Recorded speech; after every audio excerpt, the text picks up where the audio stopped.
Hello, ladies and gentlemen.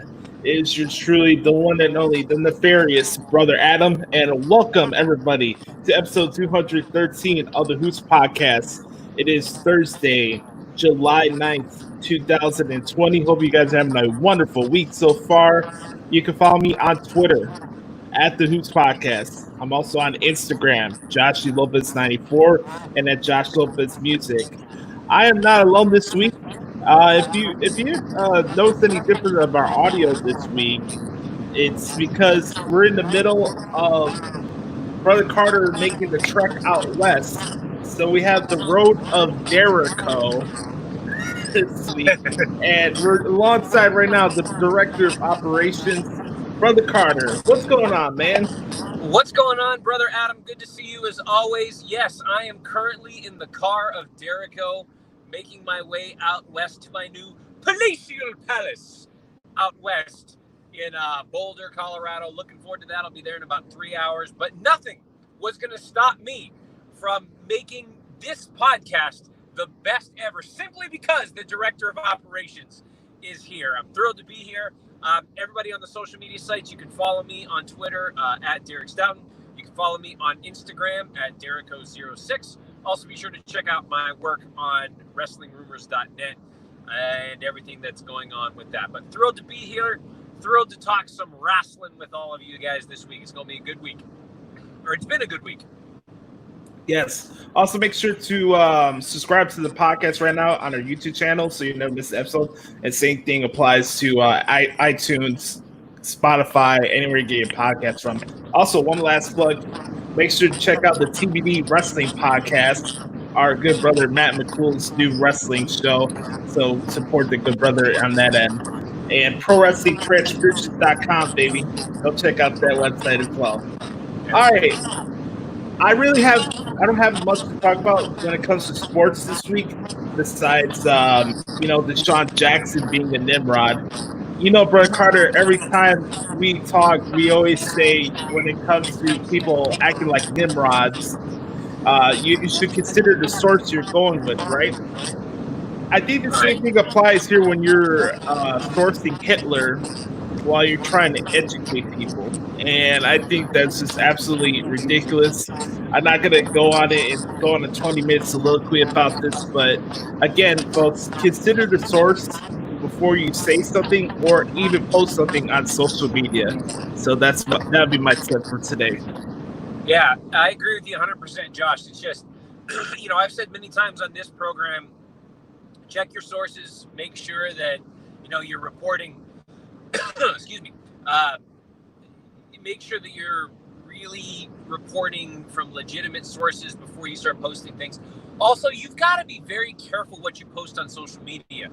Anything that can be taken out of context or taken in a negative way can turn around and bite you just like that. So you've got to be extremely, extremely careful. That's why when I post on my social media, I never post anything about politics. I never post anything about anything controversial. I use my social media to let people know what I'm doing. Try to use a funny anecdote, which usually isn't funny, or or something like that. Just try to make people smile. So, Josh, there is one other big sports news that I want to get your thoughts on, if I can. Patrick Mahomes is now the highest paid athlete of all time. He is getting $450 million over 10 years to be the quarterback of the Kansas City Chiefs. And it's $140 million of it is guaranteed. So no matter what happens, he's going to be making $140 million. What are your thoughts on that? I think it's pretty funny that you make like $1,300 an hour or a day, whatever the metrics are for this situation.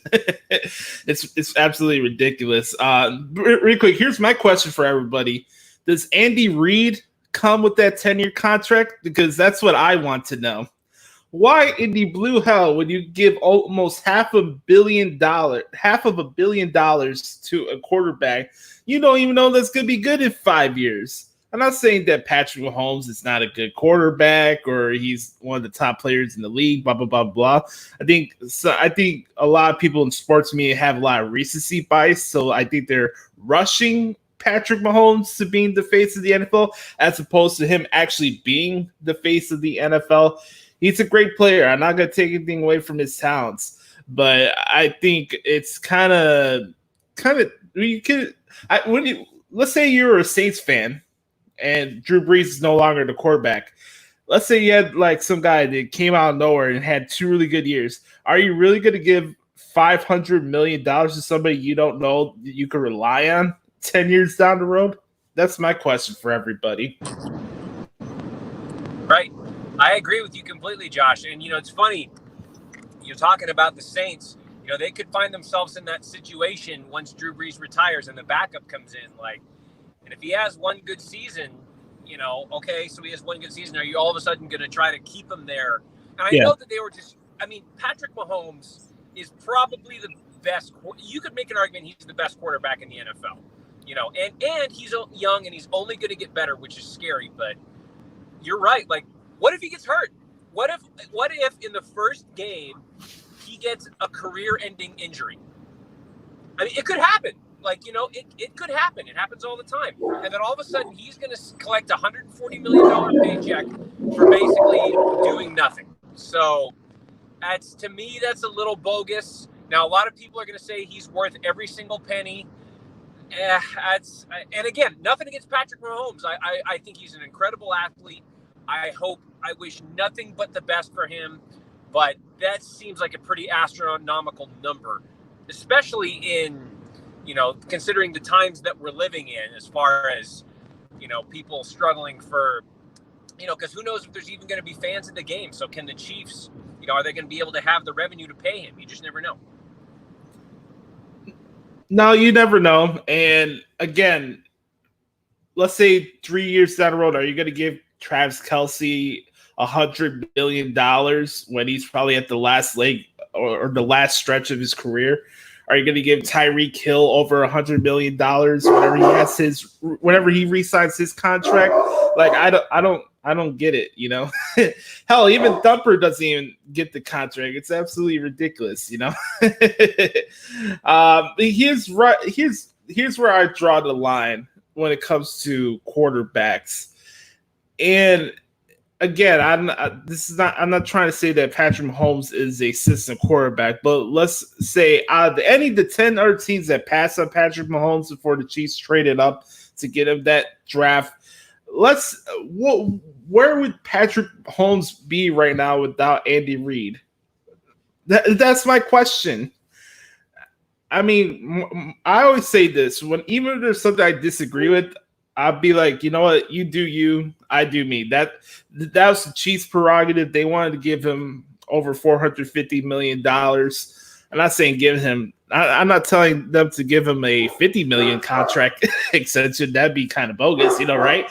But I just think realistically, from a long-term point of view, from building a team point of view, it's like I'm not giving somebody $500 million for a 10-year contract extension. You don't even know Andy Reid's going to be coaching that much longer. And B, you just said it, the injury, a guaranteed $140 million injury prevention clause in the contract. Think about that. That's absolutely ridiculous.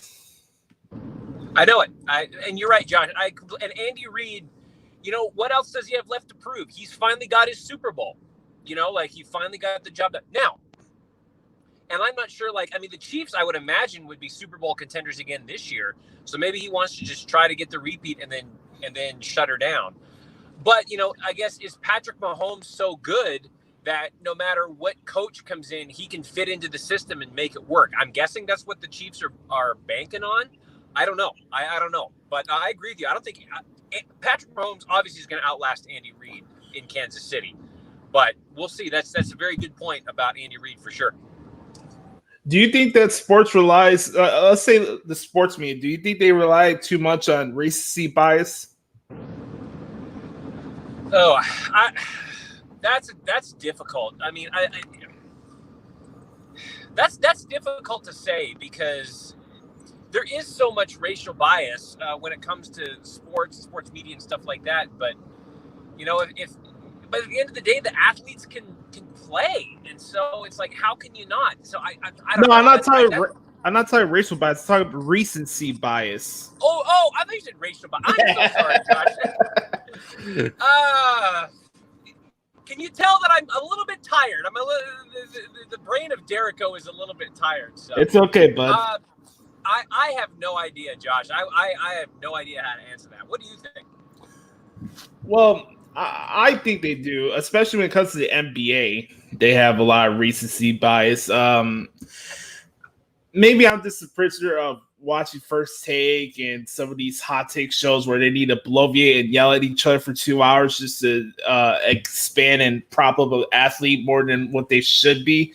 Because I think Russell Wilson's a better quarterback than Patrick Mahomes, but that's my opinion. It's to each their own. But let's move on really quick.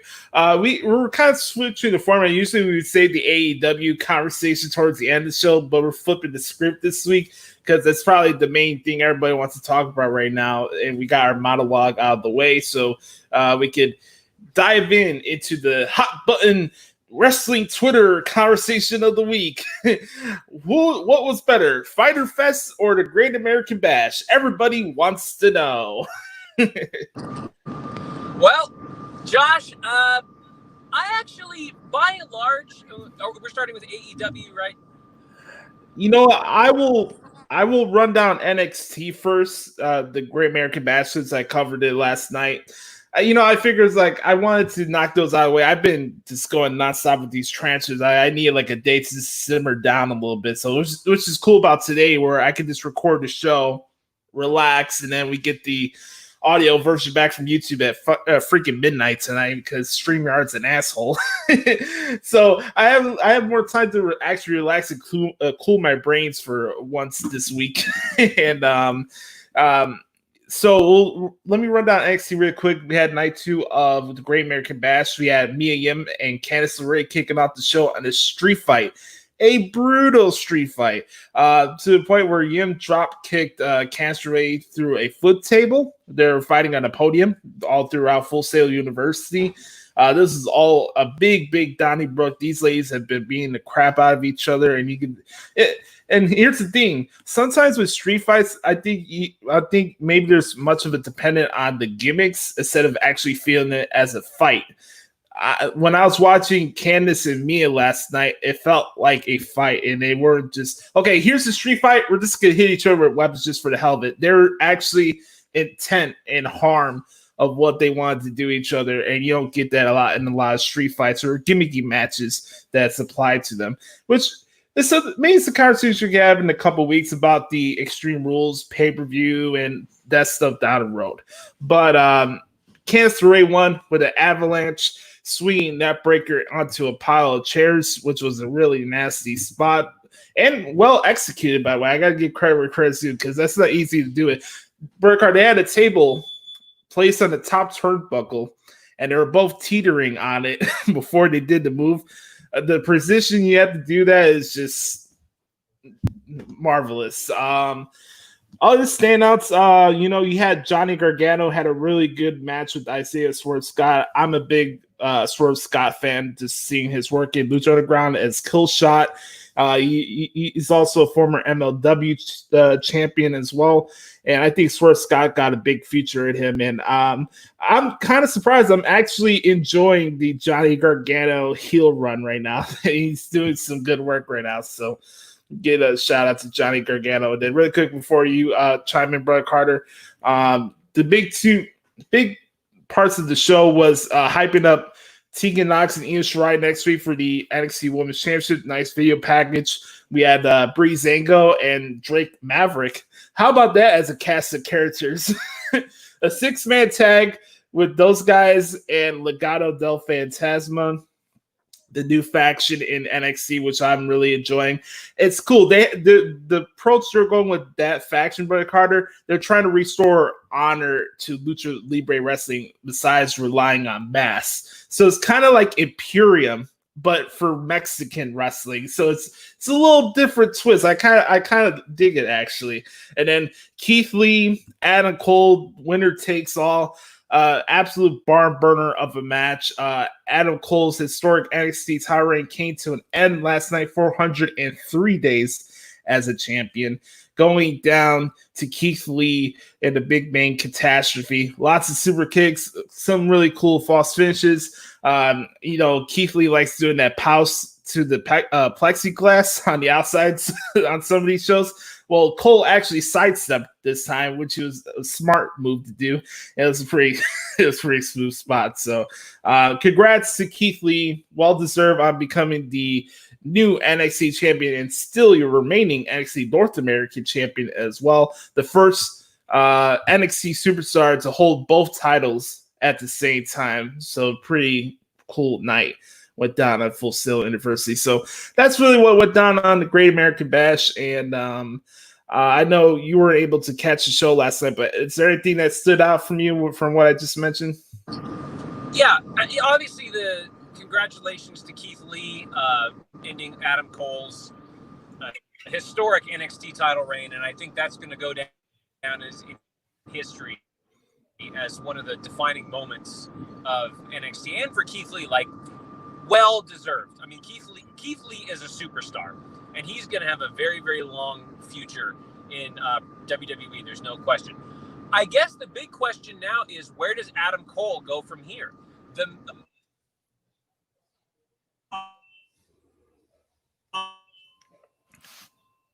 Apologize really quick, guys. Bret Carter's cutting out. This is the parts of the road to Dericho as far as this week's podcast. Sorry, we'll wait for Bret Carter to get his feet back in here. But I forgot to mention really quick, we had right after Keith Lee won the match last night, they're doing the whole firework presentation, boom, boom, boom, boom, boom, boom. And then you had Karrion Kross and Scarlett in the background lurking. I thought that was a really nice visual. So maybe we could get Killer Kross and Keith Lee for the next big takeover show before SummerSlam, probably. So that I thought that was pretty cool. Yeah, what was your guys' thoughts on the Great American Bash? Send us your thoughts at the Twitter at the Hoots Podcast or at Derek Stoughton. I thought Great American Bash from both weeks was really good and just some really strong wrestling matches, especially Johnny Gargano and Isaiah Scott.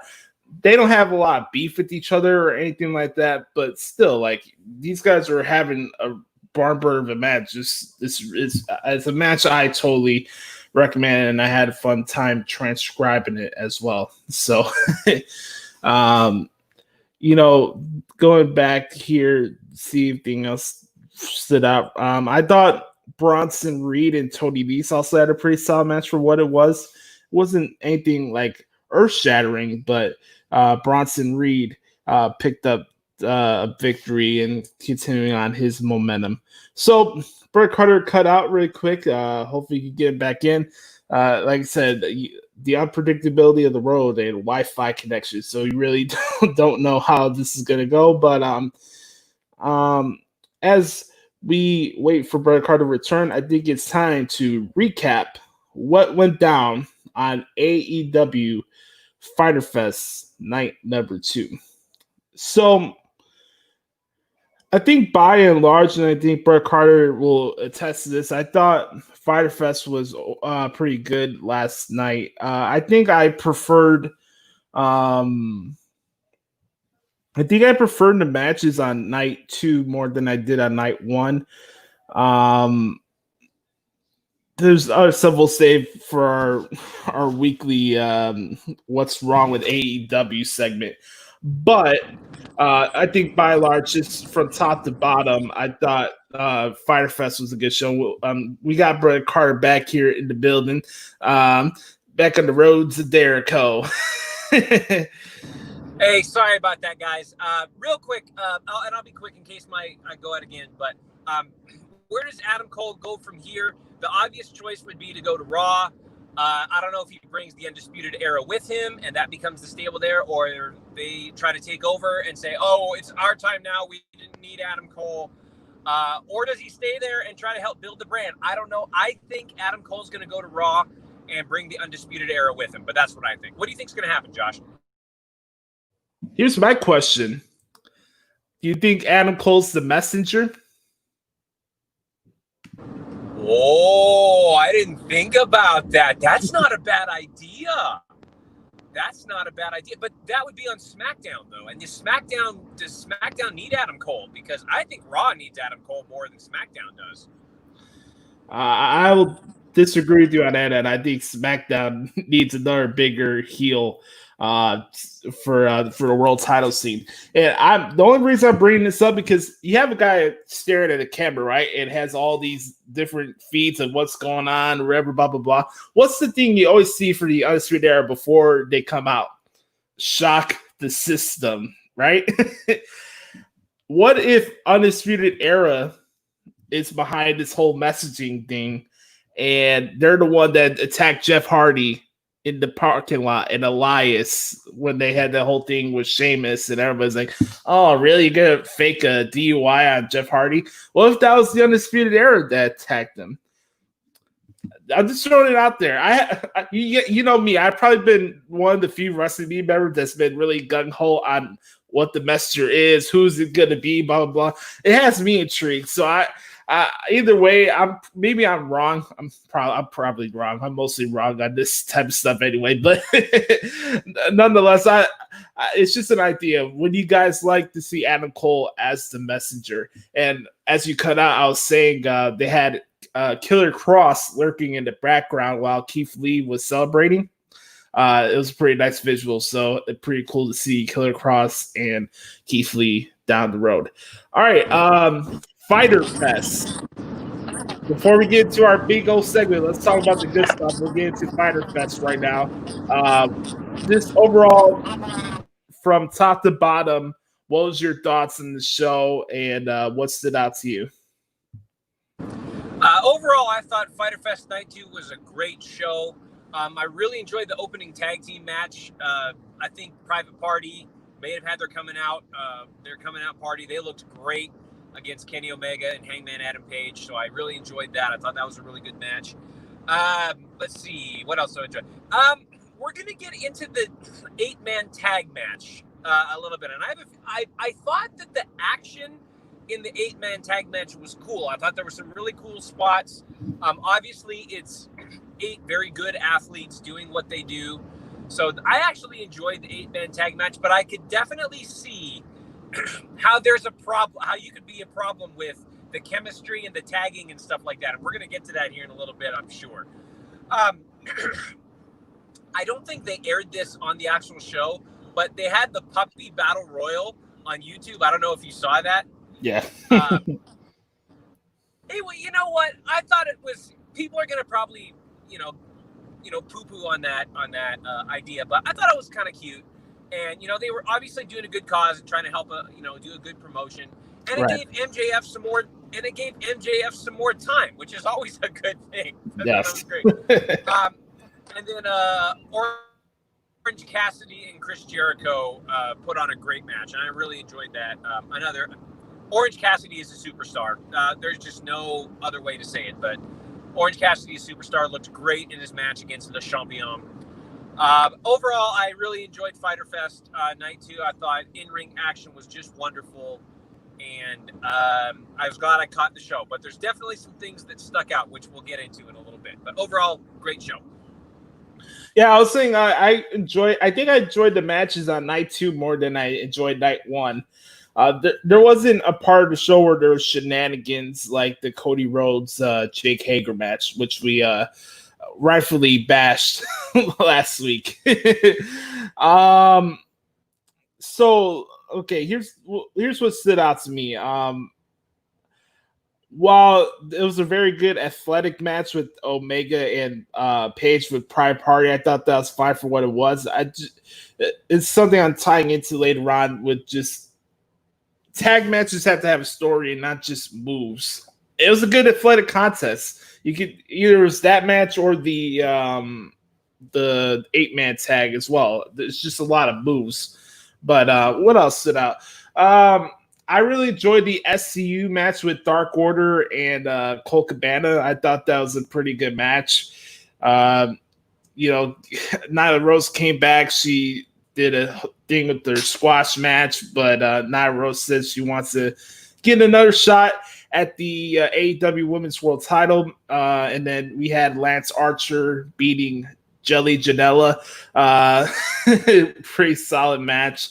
And then here's the two things that stood out for me from a positive point of view from AEW last night. Seeing Taz to bring back the FTW belt. I thought it was pretty cool. But I do have to mention, just to be fair, I mentioned a couple weeks ago that Moose was paraded around with the TNA World Heavyweight Champion, even though TNA is called Impact Wrestling now.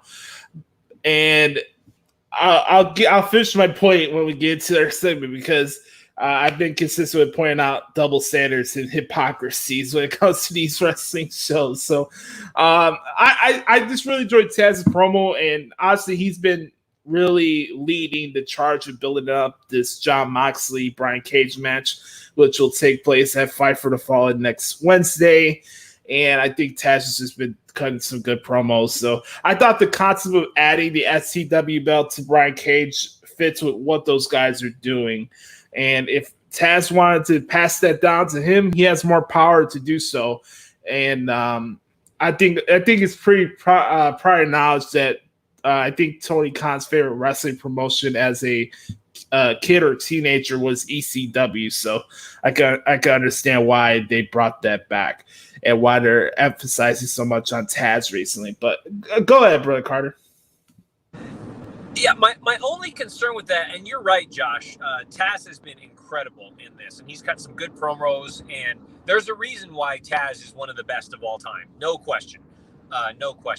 But my only concern with this is that we're not hearing a lot from Brian Cage. And so is this just limiting what his character can do? Because he's basically just kind of standing there being a mouthpiece. He's basically the Brock Lesnar, but he doesn't, to Paul Heyman, but he doesn't have that much credibility as a wrestler, So that's my only concern about that is this putting a cap on where Brian Cage could go? What are your thoughts on that?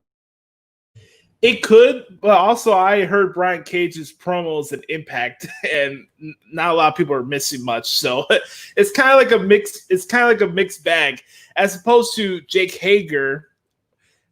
Here's the difference between Brian Cage and Jake Hager. I like seeing Brian Cage wrestle. I don't want to hear Jake Hager cut promos, nor do I want to see him wrestle. So. I agree with you, man. Like, what is Jake Hager? Now, again, his match with Cody last week wasn't too bad. I actually enjoyed the match. But by and large, you're right. I don't give a damn about Jake Hager. I liked him better when he was Jack Swagger in WWE, because at least he had the "we the people" and got the people. Like, that was actually kind of funny. Yeah. But, I will say, though, that the salad dressing waterfall he has for a wife is a good thing. That's he did well there. Yeah, the chicken Caesar salad waterfall. Oh, that's great. Oh, that's great. All right. Finally, on my end, Chris Jericho and Orange Cassidy. I enjoyed the match. Really good back and forth action. Some good underdog aspects to Orange Cassidy's character for what they did in the match. But before we get to our famous segment that Brother Carter created, I have to say this, and this I might get a lot of people pissed off, but this is just an observation for me. While I think Orange Cassidy's character is very unique and effective, and people do resonate with what he's doing right now, from a wrestling point of view, it's very, very generic, in my opinion. And I'm only saying this because maybe I am jaded to every match having insecurities. Tope Suicida is Excalibur's favorite call. You can only tell Excalibur is calling a match when he says Tope Suicida. That's another observation. But going back to Orange Cassidy, like what he does in the ring with his character, I thought, you know, the chart saying here's Orange Cassidy. He's a lethargic character, blah, blah, blah, blah. But the cool thing about him, he's a good wrestler, right? He's a great wrestler. But here's the thing. How does Orange Cassidy stand out from a guy like Darby Allin, who has basically the same offense as Orange Cassidy does? That's the question I have for everybody. It's not necessarily a critique. It's just an observation. Because I think Orange Cassidy could be a star, but he has to do more to make himself stand out from a wrestling point of view, in my opinion. Doing the super kicks, the suicide dives, all the other stuff you see everybody else do on AEW. And I get it, that's their style of wrestling. That's probably the one piece of identity that you could attach to the company, that they just do a lot of strong style, quick pace, counter wrestling. That's probably the main takeaway you could have from AEW shows. But I would like to see more from Orange Cassidy and making himself unique for what he does in the ring, besides the lethargic kicks. I mean, those are cool spots and all. I'm not Jim Cornette. I don't hate Orange Cassidy's wrestling or anything like that. My views on Orange Cassidy are totally different from how I view Marco Stunt. Okay, ladies and gentlemen, it's totally different. Okay. What, Josh? You mean you're not upset that you didn't get to see stunted growth last night? What do you? I'm surprised. What I wasn't surprised by the fact that the ringside were not wearing masks again for the second week in a row, but nobody's going to mention that either. Oh Lord. All right. That could be a good transition, Josh, into our next segment if you wanted to, but. You just hit the nail on the head, brother. Carl, you just read my mind. On that note, it's time for the best segment in all of pro wrestling podcasting. It is What the Hell is Wrong with AEW?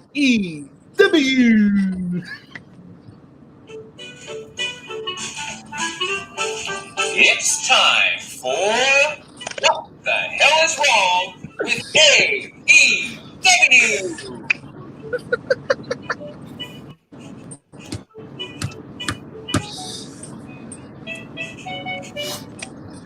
One more time for the road. All right, let's do it. It's time for What the Hell is Wrong with AEW?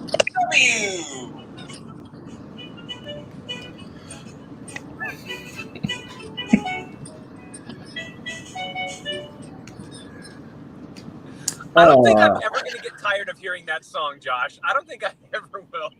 Probably not. Ladies and gentlemen, this segment is brought to you by Wrestling Observer newsletter, where you get 100% coverage of AEW and 100% putting this segment over to the moon and putting the company over to the moon. All right. I guess I should start because I have my things I want to point out. We'll find out what Brett Carter wants to mention for this week. But I'm going to start off with this. The mask. How are you going to do a cutaway to JR and Excalibur and Tony Schiavone one segment and say, hey, guys, make sure you're being social distance. We're going to be wearing our masks after the show. Then you cut back to the ringside area. You have people next to each other, like I'm next to Brother Carter sitting in his car with no freaking mask on. It makes no sense. And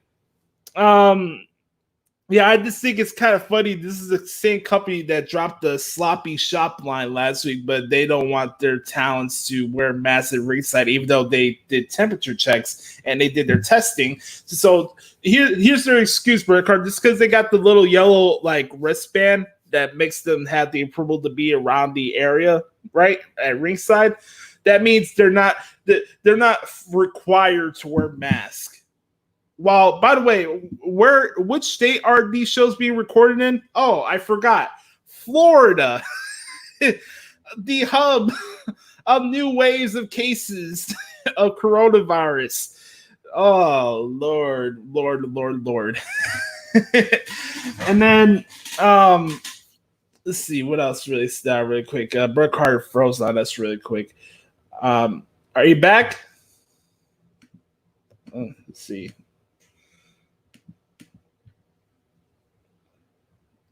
I think we got Bret Carter froze here real quick. Dun, dun, dun, dun, dun, dun, dun. Yeah, I did cut out really quick. All right. Going back to what I was saying. I saw this post the other day where, everybody's making a big hoopla about the Seth Rollins Rey Mysterio eye versus eye match at the horror show that is Extreme Rules. And, Chris Jericho is making the point of, we did eye versus eye, John Moxley and Santana from a Dynamite episode from February before Revolution. And then Tony Khan puts out a tweet or a GIF response saying, I am kind of a mad scientist. And here's my thing. In 2020, do you like seeing wrestling promoters pat themselves on the back and looking for the hug and putting themselves over and calling themselves geniuses? Last I checked, I transcribed that match and I didn't see John Moxley or Santana try to take each other's eye out. It was a regular wrestling match. Yeah, they both had eye patches. They both did damage to each other's eyes before the match. But the concept of whatever they're going with Seth Rollins and Rey Mysterio did not apply to what happened with John Moxley and Santana. So here's my question. Did Tony Khan create the blindfold match? Did I just think that's kind of dumb, to be honest with you guys. Why would you have your promoter pat himself on the back saying that our promotions is stealing his ideas, but at the same time, he is bringing back a defunct title from another promotion just because Brian Cage needs something added to his presentation going into Fight for the Fallen. Again, not that the concept is bad, but you're sending mixed messages, and it's again what's been a one constant thing that I continue to harp on when it comes to AEW is double standards and hypocrisy. And at the end of the day, I like these shows, but when the directive of the show is pettiness and especially derives from the promoter of the company, it comes off. It's that you feel the stench coming out of their shows, and I just think it's ridiculous. So I guess Tony Khan is the guy that created all segments, all matches. He created wrestling history. I'm curious, for the old school wrestling fans who are watching or listening to this, who actually created the blindfold match? That's what I want to know. So, yeah. Yes. Tony Khan. And here's the thing, again, Moose literally like 3 weeks ago is like, I'm the TNA World Heavyweight Champion, even though I was never a number one contender for the Impact title. And they had him run around with the championship because Tessa Blanchard wasn't around and she got stuck in Mexico. We know how that played out, and just not good. Other than that, for the big thing, because I wanted to have this conversation with Bret Carter, but he's out right now. They were teasing this huge announcement from Nyla Rose that was coming out of her match. She had the handicap match. It was what it was. And then she does the promo where she said she found a manager. I wonder who that is. Hopefully it's somebody worthwhile and it's not Brandy Rhodes. Like who's Nyla Rose's manager? And secondly, her announcing that she wants another shot at the AEW World Title when she just had one at Double or Nothing is really nothing earth-shattering. So, kind of bummed out from that. Let's say I expected more, but She made this tease on an interview that they did with Bleacher Report, and they're like, "Oh, somebody from Fyter Fest will be involved in my match from the previous year," and nobody was there. It was just two girls that they've been using on AEW Dark over the last couple of weeks. So, really quick, what's wrong with AEW? I'm happy that Scorpio Sky is doing his own single run and he's having matches and all that, but boy, does that song suck. His new song in AEW absolutely sucks. And here's the one thing I'll say: whether MJF is not wrestling on Dynamite or whatever the show is, MJF should be featured on every single edition of AEW. Now, you don't have to have him on Dark. You don't have to. But when it comes to Dynamite or all these specialty shows, you need to have MJF on the show. Why are you not promoting MJF for Fight for the Fallen? That's the thing. And then Cody Rhodes is defending his TNT title next week against Sonny Kiss. The TNT Open Challenge is coming back next week, and that should be pretty good. Let's put this link right here. Really quick, I wanted to share something with you guys really quick from Eddie Kingston. Eddie Kingston was part of the GCW independent show over the weekend. He's just calling out people, and it was a really, really good promo. I'm pulling this up right now for you guys so you guys can hear the audio. And here it goes. Should be right over here. Fucking bitch! I don't give a fuck if you're in New Japan being protected. I'm gonna get your little prick ass in the ring and I'm gonna fuck you up. Facts. Big facts. And I will pay for it wherever and whenever it happens. He's the best. Second person, Cody Rhodes. I'm saying this on my chest. You talk about fucking grinding. You talk about all this shit. Whether it's a work or not, you bitch. You haven't done nothing. You haven't done nothing. Your blonde hair is fake. Your teeth is fake. We went to acting school. Go back to Arrow. I went to a fighting school. And you talk about open challenge? My man, all the people in your open challenge are fucking children. I'm a grown man. I dare you put me in there with you. And believe me when I tell you this, your homeboys that you run the company with, believe me, they like me more than you. Now the last No comment. and most important, Nick Aldis. You are in control of the most prestigious championship in all pro wrestling history. The NWA World Heavyweight Championship. Fuck Magnus! No, he's a great grappler. He's not better than me. So guess what, Magnus? Nick Aldis, whatever the fuck you want to call yourself, stop hiding behind Billy Corgan and fight me for that championship. It could be here at ICW. It could be what are those fucking horses over there? Over there with the fucking horses. I want a title shot. And I want to take the NWA World Championship to All Japan Pro Wrestling and defend it where the sport of pro wrestling lives. Man, it's crazy to think about. Like almost 5 years ago, I actually interviewed Eddie Kingston on my old radio show, and this guy is still kicking it and kicking ass and taking names. So, all right, to wrap up this segment for what is wrong with AEW this week.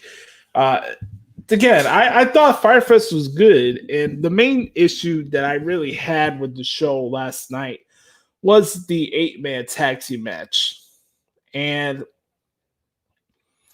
out of any of the criticisms I ever had of AEW, I think I've been very consistent. At least, that's what I try to do. I try to be honest and fair and consistent with my point of views. I don't feel like I'm flippy floppy with my opinions or perspectives on these shows. I don't feel like I'm curtailing one show over another or one promotion over another. I want all these shows to succeed. At the same time, there's a lot of things I see out there from podcasts and dirt sheet guys that I take with a grain of salt, and that's just me, and I have that prerogative. I think for us as people, you could choose to acknowledge what you want to acknowledge. And here's my thing: when I watched the 8-man tag team match, yeah, there was a lot of good spots. Phoenix doing that springboard Canadian destroyer to the outside was really good. I was not surprised that the Young Bucks and FTR shared their own finishing moves and signature moves together. I wasn't even surprised by that. But the thing is, when it comes to the 8-man tag, it's just, where's the psychology? And that's what I really want to find out. What story were they trying to tell besides the obvious of what you knew going into the match of, okay, here's the Young Bucks and the FTR. The only part of them having any friction was an occasional eye roll whenever somebody tagged each other at the wrong time. Like Wheeler would tag himself in when Nick Jackson was having momentum, right? Or vice versa with Matt Jackson and Dax Harwood, right? And then it's just, again, with the referees and this, you have a combination move that the Butcher and somebody else did on Matt Jackson, and it's supposed to be a 3 count, and the referee is waiting for somebody to dive in to no, it was the other move. I think it was the Young Bucks doing a move on Pentagon, and then Rick Knox is just sitting there for Phoenix to do a flying missile drop kick to break up the pin attempt, even though it was obviously going to be 3. And then again, the officiating when it comes to tag team matches in AEW are bowling shoe ugly. You don't acknowledge it. And here's the thing. I say this all the time. You don't need 100 tags in a tag team match to necessitate the fact that you're having a tag match. I understand that. But just from a logic point of view, when you're tired tag matches, punch, tag, kick, tag, double team, tag. What story are you saying? You're just doing it just for the hell of it. And it's not really cutting the ring off. It's just you guys don't know how to tell a proper story during the match, and it just doesn't help. And I want these shows to be good. I enjoy what they do. I like what I see. When you have an 8-man tag match that's just spot after spot after spot, and then when you have a match that's supposed to end, but you're waiting for Phoenix to come in and do a missile dropkick just so you get the 2 count and get the false finish, that's just not a good look for everybody. It was an obvious 3, but the referee is literally visually waiting, looking for the guy to come in and do that. Now, I understand AEW has a lot of referees that come for the independents, and they do not have a lot of experience on television. But at the same time, this is all elite wrestling. It's not all tampering wrestling. Either you're going to have elite standards, or I'm going to pamper you just because you only been around for a year. Like, you guys got to pick or choose what you want to go with. Because if this is the company that's going to make the right decisions that Lucha Underground and Impact and all these other companies didn't do, it's time for you to show up your cards. And this is the company that wants to present tag team wrestling. Yeah, cool spots. Phoenix doing the springboard Canadian destroyer to the outside. Awesome. Good action. But what was the story, and what purpose did it serve? You didn't see the Young Bucks and FTR brawl with each other. That's the root of the issue. By the way, you bring FTR in as baby faces, which is dumb. And you had the Young Bucks try to show up FTR because they're the executive vice presidents, right? And it's the reverse logic and the storytelling of FTR and the Young Bucks it's just throwing me off, and I'm not interested. I'm not interested. Of course, I'm pretty sure they probably will have the greatest tag team match ever to Dave Meltzer and Brian Alvarez. And cool, if you want to be sheep for them, awesome. Knock your socks off. But what the hell is wrong with AEW this week? From my point of view, it was that 8-man tag team, whatever the hell you want to call that, because, I'm trying to type this match out, and I have 6 paragraphs trying my best to show what actual parts of the match was, because all of it was moves. That's all it was. So that's my thoughts in it. We got Brett Carter back here. Let's hear what he has to say. Yeah. Yep. Sorry, guys. I'm a little spotty, so I'll be on as soon as I can. Josh, I knew that was exactly what you were going to say about the 8-man tag. Is that they were all spot monkeys. Yes, that's what it was. They were all just being spot monkeys all the way through, And it was cool. Like, there was some good, like you said, the action was great. Like, clearly all 8 of them are good athletes and they are good wrestlers and have good chemistry together, and that was cool. But you're right. What's the storytelling? Like, this is supposed to lead to a match between FTR and the Young Bucks, right?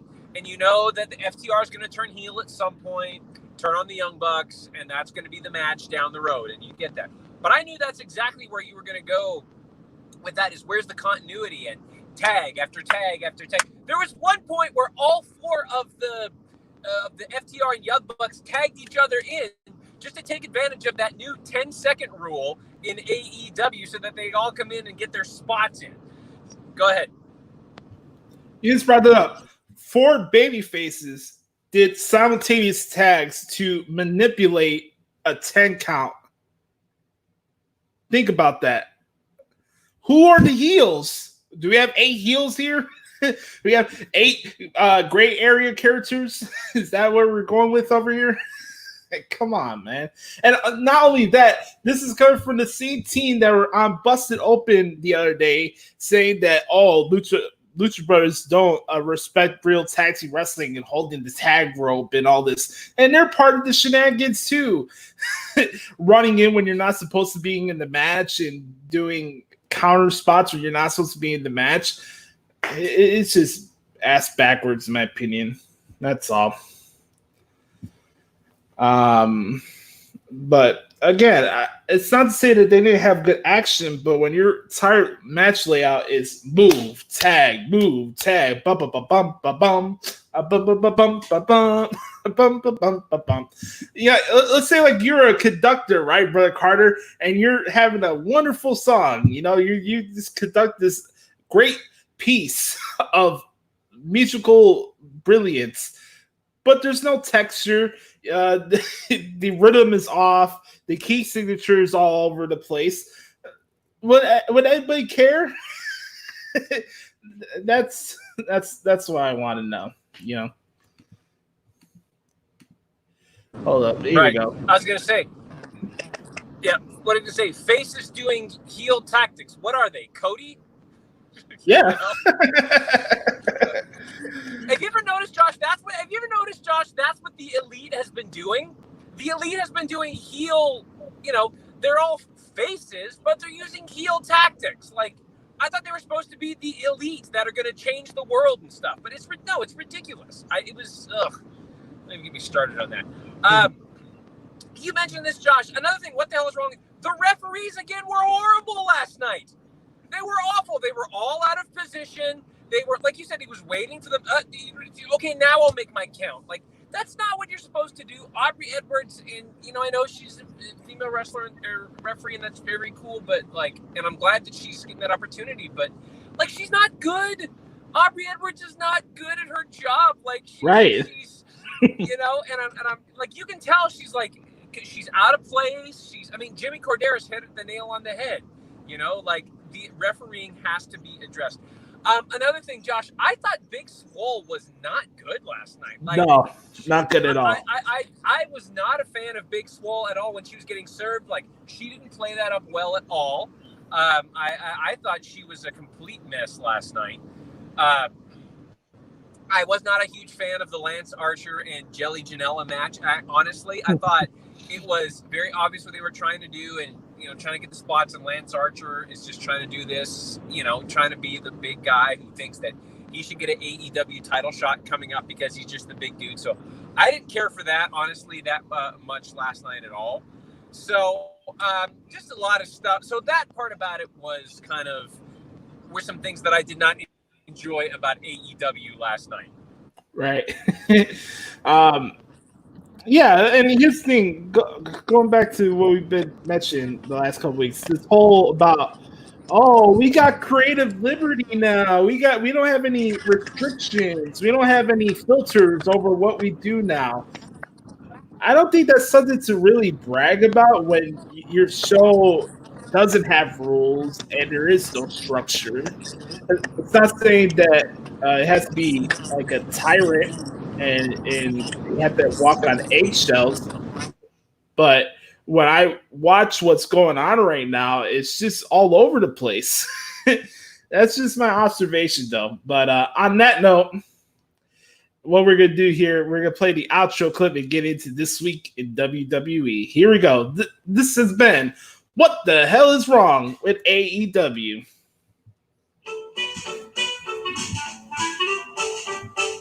This has been What the Hell is Wrong with AEW.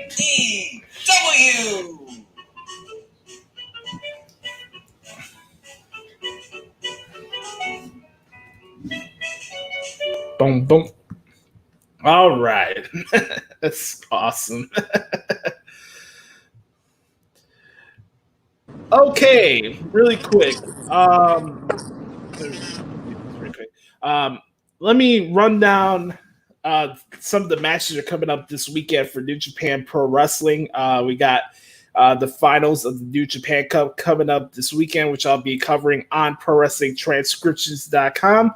Make sure to check out the bad boy and Dominion. Don't forget, that's New Japan's second biggest show of the year. And it looks like they may have some fans in Japan for this event, which actually surprises me. So hopefully it comes out well. Okay, really quick. Let me pull this up really quick. I'm so proud for that song. It's tremendous. All right. Here we go. I got it right here. Okay. Togi Makabe and Homa against the Young Lions. We have Hiroki Goto and Gabriel Kidd taking on Tenzan and Kojima. Veterans in there getting the spotlight on the show. Pretty cool. The newcomer, Master Wato, against Dookie. I don't know anything about Master Wato, but I'm willing to give somebody a new shot. It's an interesting name for sure. My bad. Sanada and Bushi from LIJ taking on Bullet Club members Taiji Ishimori, formerly of Impact Wrestling, and Yujiro Takahashi. I think Yuji Nagata and Taguchi taking on Suzuki Gun. Six-man tag, Naito, Takagi, and Hiromu Takahashi against Ishii, Yano, and Sho from Roppongi 3K. The finals of the New Japan Cup this year is Okada against Evil. I gotta say, Evil is probably my favorite wrestler in New Japan besides Tomohiro Ishii. I just love the entrance. It's kind of cool where he comes out with this big stick. It's kind of like an Undertaker vibe. I really like Evil. He's really good, so I'm excited to see that match. Hopefully Evil wins this match because I don't know if we need to see Okada and Naito again. Not that there's anything wrong with that, but I've seen that match a lot over the last couple of years. And then the Dominion, the big shows they got here for a card for this event. They got Ibushi and Tanahashi. They're the current tag team champions in New Japan. They're putting their IWGP heavyweight tag titles online against Zack Sabre Jr. and Taichi, the guy who Angel Garza rips off when he takes his pants off during the matches. He stole that from Taichi. Shingo Takagi, the fastest rising guy in New Japan right now, taking on Sho for the never openweight title. And then the main event's going to be Naito versus the winner of the finals of the New Japan Cup. So some really interesting matches to be on the docket. It looks like there's going to be 9 matches on Dominion, so that should take a while. Maybe a 4-hour show probably on Sunday. So we'll see how that goes. But nonetheless, I'm excited to see what goes on with New Japan Pro Wrestling. I've been loving their products since they've been back during this whole lockdown quarantine experience we're all going through right now. So, go support some New Japan Pro Wrestling, if you will. Yes. Brother Carter, was there anything else you wanted to mention before we get into WWE this week? No, I think everything, we've covered most everything that we've needed to talk about. Looking forward to, once again, I'm looking forward to Fight for the Fallen next week. I think there could be some good matches there. I will say the only thing I'm not looking forward to with Fight for the Fallen is I have to hear that stupid Elite theme song. You know how you don't like Sami Zayn's entrance? I cannot stand the Elite and B. Elite. B. Like, that's one of the dumbest wrestling entrances I've ever heard. Like, seriously, I hate that song. Yeah. So, but we get to see the Elite versus Jurassic Express, which could be cool. Oh, no.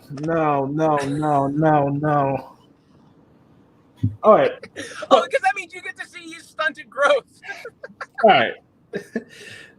So you mean to tell me that I need to see the self-proclaimed best wrestler in the world, Kenny Omega, sell for stunted growth? Is that what that's what everybody's telling me right now? Good God. My gosh. I'll say this real quick. I don't care whether it's a Dynamite or a Dark episode. There's no reason why MJF should not be having a promo or match on the program. Go ahead. Agreed. I agree. Absolutely agree with you 100%. His dog won the Puppy Battle Royal, so there's that, I guess. I don't know. No. FTR versus the Lucha Bros could actually be a pretty fun match. It'll probably be a spot monkey match, but it'll still be fun to watch. And then, of course, Jon Moxley versus Brian Cage. Gotta think Jon Moxley retains here. I mean, I can't see them putting the AEW title on Brian Cage, especially now since he has the FTW title. Josh, do you think that the FTW title will become a defended championship in AEW, or will that just be a prop for Brian Cage?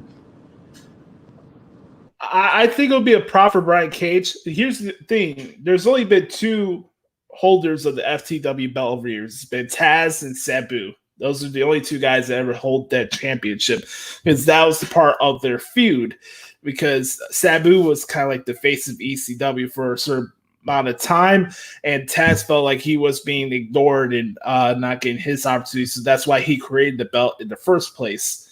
And I don't know if it'll be defended like the TNT championship. I mean, both the belts look kind of mad to me, to be honest with you. But nonetheless, you have Cody Rhodes also with Sonny Kiss for the TNT title. That was announced last night as well for Fight for the Fallen. So Sonny Kiss on the docket. All right, let's talk about this week in WWE. We'll go through SmackDown through Raw, and then we'll head out here for the show this week. But I was going to say, we have 6 matches already announced for the horse show that is Extreme Rules. I think they listened to the show last week and they're kind of like, yeah, I think the concept is pretty funny. And, we had we were talking about last week when Samoa Joe was in the ring and they're trying to separate the brawl with Asuka and Sasha. And they're like, the horse show, that is Extreme Rules. Yes. No, that's great. Oh, that was great. No, I actually got to catch some of Raw last week. I really enjoyed Raw this week, Josh. Yeah. Great to see Kairi Sane and Kevin Owens back. Very, very happy to see them. And you know how big of a fan of Kairi Sane I am, Josh. I'm all the Pirate Princess. I'm a huge Kairi Sane fan. So anytime I get to see her, I'm very happy with that. Cool to see Heath Slater back, too. That was really cool. I really enjoyed that. And I'm very curious to see what they do with this. MVP unveiling a new United States Championship belt, even though he's not the champion. I thought that was cool. I thought that was really, really, really great. So I was excited about that. So I thought Raw was a great show. overall, top to bottom. It was really great to see some of these performers return, and I was really happy about all of that. Right. We have 6 matches already announced for this event. We got Nikki Cross against Bayley for the SmackDown Women's Championship. We have Sasha and Asuka for the Raw Women's title. Got Apollo, you just mentioned, MVP for the United States Championship. That was announced on Monday. Looks like we may have Randy Orton and Big Show on the show, which is, you think about it, here's the thing. I remember this like this yesterday. Survivor Series 2013, the main event was Randy Orton and Big Show in Boston. Not for it was for the WWE title, I think it was. Everybody's like, "This is the worst main event ever, the worst main event ever." And here we are, 7 years later, and Randy Orton is found a way to make a upcoming match with Big Show interesting. You're mentioning things that stood out from Raw. How about that 6-man tag? You had Big Show and the Viking Raiders against Randy Orton, Angel Garza, and Andrade. Tremendous match. So yeah. Only Randy Orton can make Big Show interesting in 2020. Think about that. And then what else? We have the Seth Rollins match with Rey Mysterio, eye for an eye. I was mentioning this while you were out. Tony Khan was kind of patting himself on the shoulder because they did the whole Jon Moxley, Santana, eye for an eye. It wasn't really a gimmick match. It was just a singles match. Both guys had eye patches on at that time. Remember during Moxley and Jericho's feud? So Tony Khan goes on Twitter and he's patting himself on the shoulder like, "Oh, I'm a mad scientist," because Jericho's like, "Oh, WWE, you're welcome for your creative idea." This is the same company that's ripping off Moose right now. You want to point out the comparisons of who's stealing what content? Did Tony Khan create the blindfold match? Like, I want to know. It's ridiculous. Really quick, Seth Rollins and Rey Mysterio. I want to start off with this because this is one of the big standouts for me from programming this week was the Kevin Owens show with Seth Rollins and Rey Mysterio. I've been one of the biggest advocates of this feud since it started. It has long-term storytelling. I think they've been cutting really good promos. It was nice to see Rey Mysterio back in the ring this week. And now it looks like we're getting to almost the conclusion of where this thing is going, or possibly SummerSlam, more likely, right? But, the stipulation for eye for an eye, hey, the show's called Extreme Rules. There's a horror show aspect to it. Of course, it's going to be over the top. Maybe it's goofy or whatever too, but it's not that. It's not a gimmick that doesn't make sense. These guys have been going after each other's eyes for the last 2 months or so. So that's just my thoughts on it. What do you think about the stipulation of eye for an eye? We don't know the actual rules for it yet, but I think it's an interesting concept. What do you think about it? Yeah, no, I like it, Josh, because it's once again WWE thinking outside of the box. Because in this crazy times they have to. And if you want, and again, we don't know how this is going to all work yet. We don't know what this, yes, we know the stipulation, but we don't know how it's going to be. I think you could make this a production match as well. If they don't want to make it live, you can make a production match out of this and, do something where the eye comes out or something like that. Or I don't know exactly how it's going to work, but WWE is, when it comes to these things, is very creative.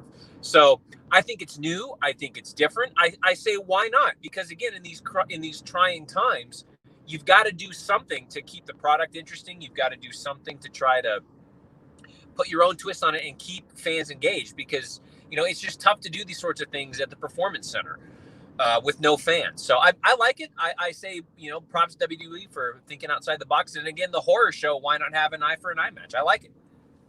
Yeah, when you have the concept of the horror show, don't be surprised if you have CGI elements to the show. Like we're in this pandemic era of wrestling. Like you said, you can have cinematic matches. You can have matches that probably don't fit the regular wrestling norm that probably wouldn't happen in real life. But that's the part where you have the creative liberty right now to do whatever you want. So I think it's kind of cool that it is the horror show, because how many times have we had Extreme Rules pay-per-views where you have certain gimmicks and none of them resonate throughout the show? Okay, we're just gonna have a tables match for a tables match. We're gonna have a stairs match. Big Show and Eric Rowan. When the blue hell's a stairs match? I'm still trying to figure out what that is. Like you have these gimmicks, and this is a topic we can have in a couple weeks or so. But like when you have a show, I like the fact that they're going out of the box with this event, where it's not just pay-per-view where we just throw gimmicks out the window because we have nothing else to build to SummerSlam. I like that they're going out of the box with this event and having the gimmicks apply to what's going on in these feuds. For example, Bray Wyatt and Braun Strowman are having the swamp fight. It makes sense of their story, I brought up the idea of possibly having the Claymore band in the match with Dolph Ziggler for their match for the WWE title. Dolph Ziggler hasn't made the announcement for that feud. We'll wait probably for Extreme Rules, probably for that to happen. So it's not a bad idea. I think it would really work. And it was really nice to see Heath Slater back on television. Baby! I actually saw the segment where Heath Slater was on the bump congratulating Drew McIntyre on winning the WWE title, and it got really emotional. And Slater was like, your mom is looking down on you. Drew's mom unfortunately passed away a few years ago, and it was a really touching moment between the guys. And I got a little emotional too, seeing what happened after the match or the hug, and they're giving Heath Slater the standing ovation. I thought it was a really nice sentimental start to the show. I was not expecting it to be that heavy. Like you had Heath Slater literally talk from the heart. Like he didn't come off as petty. He came off as real, and I thought that was really cool. What they did with Drew McIntyre and Heath Slater.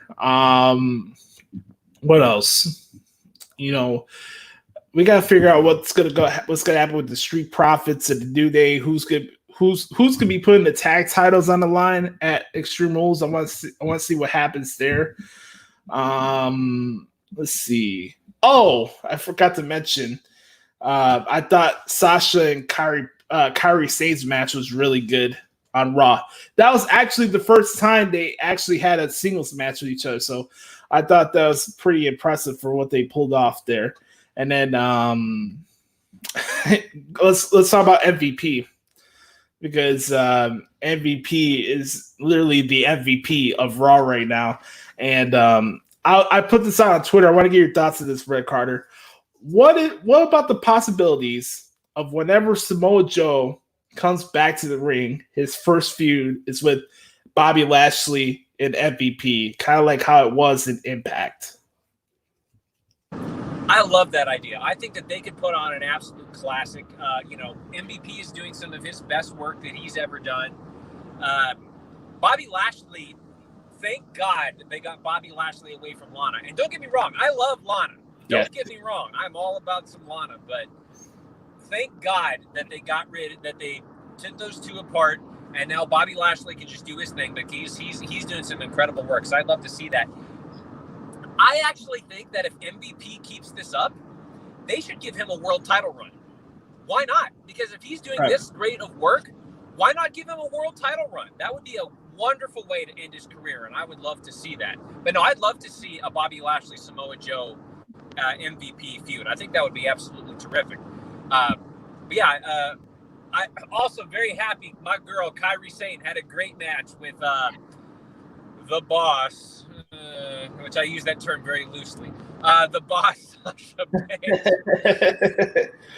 much to Mitchell McNeil's dismay. But I was very happy. I was very happy about that. But I'd love to see MVP and Samoa Joe and Bobby Lashley have a little feud together. I think that'd be great. Video over audio, right? That video always trumps audio. Video boss. Video boss.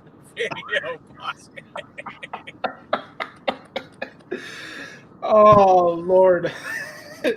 I think I found the clip that I'm going to share for the podcast. That's cool. Right. Hey, what we do, baby. Director of operations, making things happen. You want to talk about MVP, big things popping, little things stopping. That's what the director of operations does. Real big things popping, little things stopping. Woo! Oh my God. Hey, Josh, I have a question. if MVP is better than you, but so is MJF, what if the two of them come in contact with each other? Who is really better? That's a great question. That's a really great question. Send us your response, ladies and gentlemen. I would like to see you guys' thoughts on that. Really quick, track back to SmackDown. The match that Matt Riddle had with John Morrison last week was an absolute barn burner. If you guys haven't checked out that match, that's probably my PWT match of the week so far. That match was absolutely insane. Matt Riddle is picking up momentum and steam, and I thought Drew Gulak and AJ Styles had a pretty solid match for the IC title. That was on SmackDown as well. I think they mentioned that Jeff Hardy might be on Miz TV this week. I could be wrong about that, or it could be somebody else, but we'll have to figure that out. Man, they're running Sasha and Bailey out there as much as they could, much to my dismay. You were talking about mass dismay. I'm in my dismay because I have to hear 3 promos a week from Bailey now. It's getting ridiculous to this point. The sooner Bailey loses the title, I think I'd be a more happy camper these days. But I mentioned this on Twitter the other day. I think sometimes these wrestling companies get peer pressure from Twitter where they have to make certain decisions or else. And I don't think Twitter should necessarily be the gauge of what right decisions or wrong decisions are based on. That's just my opinion. Every day you see something about, they should have Sasha and Bailey more because they're the draw. They have the metrics. Everybody posts everything out about ratings. I sent you the clip, Brother Carter, of the Eric Bischoff ratings conversation that we had 100 episodes, by the way. It was very ironic the timing that I sent you this clip because everybody's been talking about ratings, right? Recently with the whole Wednesday Night Wars and all that fun stuff. But I have a clip, and you guys will hear it again in the intro this week. 100 episodes later, 2 years later, we have Eric Bischoff educate people on what real TV ratings you should actually focus on instead of the ones that the sites use to propagate their agenda behind. Because anybody that went to a broadcasting school or understands the television business understands that Nielsen is not the end-all be-all when it comes to rating conversations. So, they did a core draw this way. I love how people will try to find minute details in ratings and say, okay, this was better than this because they have more people watching. That's not necessarily the case all the time. This is because you have more people watching, so it doesn't mean that match is good or that promo is good. Here's the example. The Rock and Mick Foley ran over their time when they did the original This Is Your Life segment.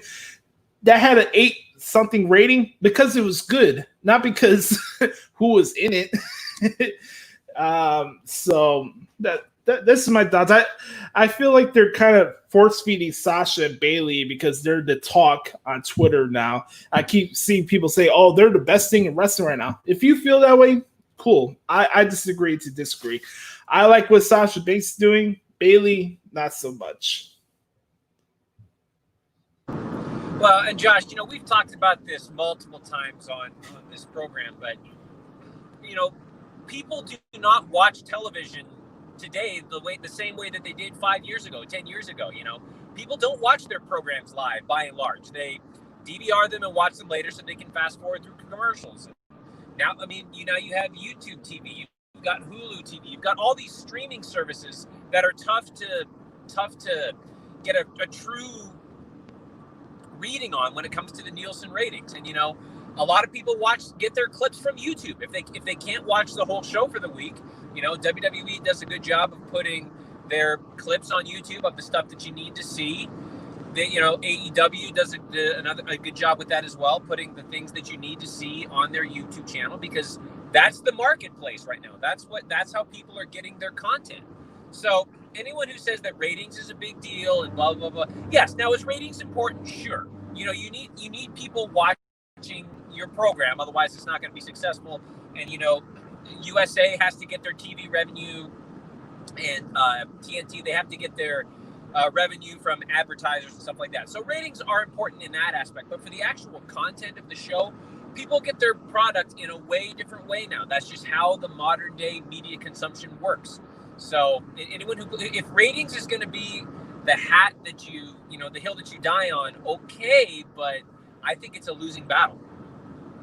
I couldn't agree with you more. And I sometimes I really wonder how my perspective would be different if I wasn't transcribing these shows every week. I would really be curious to see how the fan Joshie would feel about what's happening with the product right now. Because I really do feel like I have a different perspective now that I'm breaking down these shows so in-depthly and in detail that I'm noticing where they're going with a lot of these shows, especially on Raw more recently, where I can tell why they're going with the way they're going with feuds and promos and this and that. And then you have other shows that are just matches, and okay, maybe you'll get an occasional good promo here and there, but I feel like I ask myself that question every day, like, how would I be the jaded wrestling fan right now if I was not transcribing or covering the industry? Like that's something I ask myself a lot, and I'm not really sure. It's very different. You have your different experience watching wrestling, Brett Carter. I have my own, right? Like with my work schedule, I'm unable to watch a lot of these shows for what they are just as a fan. Like I don't have that immediate reaction of this booking sucks, that booking sucks. Like that's not on my thought process because I have stuff to jot down and remember. And I'm still a fan. It's maybe I'm understanding more why I kind of always find takes and critiques on Twitter with a grain of salt now, because like it's not that I need to prop up companies, it's that from what I see and what the actual bigger picture is, as opposed to the instant reaction to what happens on these shows, are two totally different things. And I think it's just a different perspective from my point of view. So I don't know. I know I'm rambling on here, but like I'm curious. I wonder if my perspective would be different, because I'm hearing from people like, oh, it's getting hard to watch wrestling now during this pandemic and all this stuff. I'm like, hey, I could be the last wrestling fan in the world and I'll still watch wrestling. It doesn't matter what's going on in the world or in my world. Like I'm still gonna watch professional wrestling no matter what. Like wrestling is always number one to me. And I don't know. There's something I wanted to bring up there because I've been thinking about this a lot recently, because like, some people like these shows, some people don't. I mean, more prerogative to anybody who doesn't like the shows, but like I feel like I'm as pumped right now about the industry as a whole, not just WWE, than I was as a kid. So maybe I'm in the wrong. I don't know. What do you think? Well, I mean, like you said, Josh, if yes, it's a pandemic and we're all trying to, adjust and we're all trying to get through this together. And now, obviously, the pro wrestling companies can't do things the way that they normally would, and I completely understand that, but okay, so all right, so you're not a fan of the shows, you're not going to watch. Great. What else are you going to do? Like if you're a wrestling fan and you're not going to watch during this pandemic, okay, what else are you going to do? Like, are you just going to go and watch the WWE Network until and just relive the glory days, like the marks of the past who the internet marks of the past who annoy the hell out of us because they're, oh, this is the way things used to be and wrestling sucks now compared to how it was back then, Is that what you're going to do if you're not going to watch during this current time because they can't, because of the world restrictions? Like, really? Is that going to be what you're going to base your, is that really what's going to get you during this time where there's way bigger issues going on in the world than what a pro wrestling company is doing right now? Like, really? It's absolutely ridiculous. And Josh, also to your point, I don't know what you're experiencing as a wrestling fan because I'm not a broadcaster. I'm just some idiot who gets, who, because of you, gets the opportunity to say what's on his mind, but I'm just some moronic wrestling fan, you know? So I don't know what it's like, but I just try to enjoy the product for what it is, and I just continue to be a fan and support what these wonderful men and women are doing for us. So that's what I think. Yeah, and I don't want anybody to feel like we'll ever come on here and say that we'll refrain from saying that shows are horrible or anything like that. I'm not gonna begrudge Brett Carter if there's a week of programming from WWE that he doesn't like. I'm not that type of person. So, that's just my point of view. Let's see real quick. Are you back? You back? I'm back. Yep. Sorry, I had to check. I had to make sure I knew exactly where I was going, but I know where I'm going now. So this is right, cool. No, I was saying if there was a week of shows from WWE that you didn't like, I wouldn't be mad at you over that. I'm not that type of broadcaster. That's not what this show is. It's not just okay, let's wear everything else and only put WWE over. That's not what the show represents. If there's something that he doesn't like, he has more than the right to mention it. I don't know. Right. All right. On that note, we're gonna wrap these up for here. Curious to see what happens. We're about a week and a half away from Extreme Rules. Hold up, is it next Sunday? I think it is next Sunday. I think it's a week from Sunday, isn't it, Josh? Yeah, Sunday, yeah. Yeah, so we are a week and a half away from Extreme Rules. We'll make sure to make our predictions, yes, for that show coming up next Wednesday, and look forward to see what happens there and Fight for the Fallen as well. And really quick, I just want to say thank you, everybody, for supporting the show each and every single week. This entire times, and hopefully we've been able to make you laugh, have some fun conversations, and just enjoy the world of professional wrestling. I think that's the ultimate goal of what this show is. And we have a lot of fun recording it for you guys each and every single week. But I know Brett Carter is still making this trek out to Boulder, Colorado right now.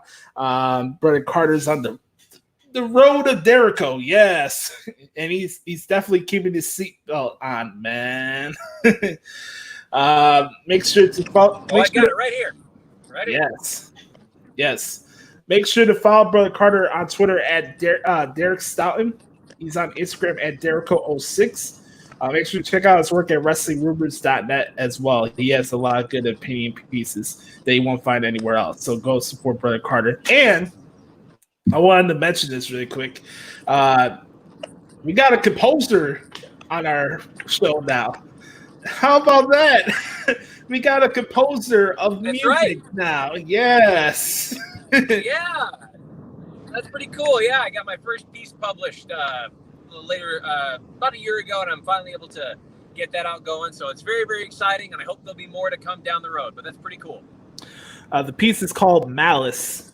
I'm very interested to see this out for myself because I'm a music freak and I love reading sheet music as well. So hopefully I can check that out as well down the road. I love myself some good music. Yes. No, I'm really happy for you. I think it's pretty impressive that you're able to. That's pretty cool. I think it's pretty cool you're able to formulate your own piece of music, and I'm really curious to check it out. I'm really intrigued by it. So I'm really happy for you, and you've been kicking ass, and you're transitioning into this next phase of your educational career and just music in general, and you're going to kick ass going forward as always. So I'm proud of you. So I'm happy to see what you're doing, man. Thank you, brother. Yes. Thank you, brother. I appreciate that very much. Couldn't do it without everybody's support. So that's awesome. Absolutely. You guys can follow me on Twitter at the Hoots Podcast. I'm on Instagram at JoshieLopez94. Make sure to subscribe to the podcast on Apple Podcasts, Google Play, Spotify, anywhere you get podcasts from. Make sure to bookmark ProWrestlingTranscriptions.com and check out the TBD Wrestling Podcast. Shout out to the good brother Matt McCool and referee Tony as well. And that's pretty much it. By the way, don't be a DeSean Jackson. That'd be my advice for today. and always be the authentic product that is yourself. So for the one and only Director of Operations, Brother Carter, I'm Joshie. Thank you guys so much for checking out episode 213 of the Hoots podcast. We'll be back here next week to make predictions for Extreme Rules. Have a wonderful weekend, everybody. Yes, sir.